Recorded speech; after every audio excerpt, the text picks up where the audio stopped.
Welcome. If you've ever started writing an email in the Gmail app but didn't finish it, don't worry.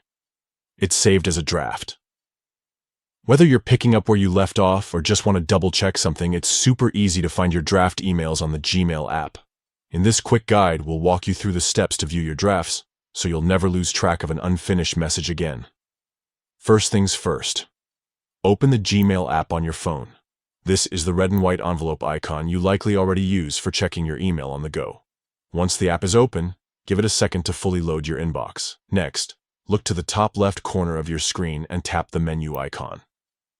It's the three horizontal lines, sometimes called the hamburger icon.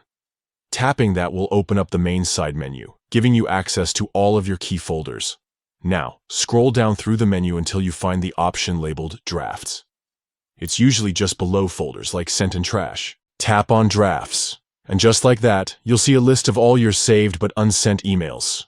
From here, you can tap on any draft email to open it.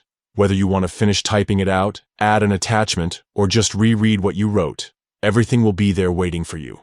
You can continue editing the draft and hit send when you're ready. Or, if you decide it's no longer needed, you can simply delete it. Checking your drafts is especially helpful if you're switching between devices or multitasking throughout the day. Gmail automatically saves your progress, so you can always come back to it later, right from your phone. So, that's it. A quick and easy way to view your draft emails in the Gmail app. No stress, no leaving messages unfinished. Just a few simple taps, and you're right back on track. Thanks for watching.